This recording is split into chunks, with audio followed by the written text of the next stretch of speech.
اللہ وبرکاتہ۔ وعلیکم السلام ورحمۃ اللہ وبرکاتہ۔ کیا آپ کو معلوم ہے آج کون سی تاریخ ہے؟ ہاں یار مجھے معلوم ہے آج 14 اگست ہے۔ اتنی بے دلی سے کیوں کہہ رہے ہو یار؟ کیا تمہیں اس دن کی اہمیت معلوم نہیں؟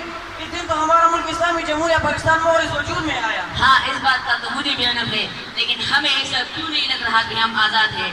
76 برس گزر گئے لیکن ہم ابھی تک ترقی کی طرف گامزن نہ ہوئے اور ہم خود اعتبار سے ابھی تک جنگ میں ہوئے ہیں۔ تمہیں کیوں ایسا لگ رہا ہے کہ ہم آزاد نہیں؟ تمہیں پتہ نہیں کہ یہ ملک دو قومی نظریے کے نتیجے میں اور اس وجود میں آیا؟ لیکن دو قومی نظریے کا کیا کردار ہے؟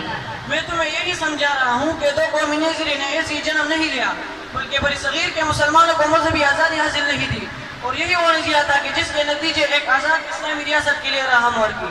مسجد کی میناروں سے گونجنے والے تکبیر کے نعرے آزادی کے ٹھوس ثبوت ہیں۔ ہم آزادانہ طور پر تو اسلامی تعلیمات پر عمل کر رہے ہیں، اس سے بڑھ کر اور کون سی آزادی ہے جس کی ہمیں سب سے زیادہ ضرورت ہے؟ مذہبی آزادی کی بات تو درست ہے، لیکن ہم نے ابھی تک ترقی کے مناظر کیوں دے نہیں کیے؟ حالانکہ ہمارا وطن ایک زرعی ملک ہے، وسائل کی کوئی کمی نہیں، نہ افرادی قوت کی کمی ہے، ہر جگہ رجال کار موجود ہے۔ کیوں نہیں؟ ہم ترقی کی طرف گامزن ہیں اور ہماری کوشش بھی ہے کہ ہم ترقی کریں، لیکن کچھ اپنوں کی بے وفائی اور غیروں کی سازشوں کی وجہ سے ہمیں اپنے مقصد تک پہنچنے میں دشواری بنائی ہے۔ اس ملک کے باسیوں نے ہر حال میں اس ملک کا ساتھ دیا ہے، چاہے امن ہو یا جنگ، بھوک ہو یا پیاس، گرمی ہو یا سردی۔ لہٰذا وہ دن بھی دور نہیں کہ ہم بہت جلد ترقی کے مناظر طے کریں گے۔ لیکن میں اس وطن کے لیے کیا کر سکتا ہوں؟ تم نے بہت اچھا سوال کیا۔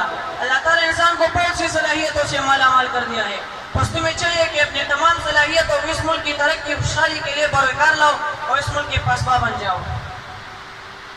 میرے دوست، آپ نے میرے آنکھوں سے غفلت کی پٹی اتار دی۔ خدا ہمارے پیارے وطن پاکستان کو سلامت رکھے۔ آمین۔ پھر ہو جائے ایک نعرہ، پاکستان زندہ باد، پاکستان۔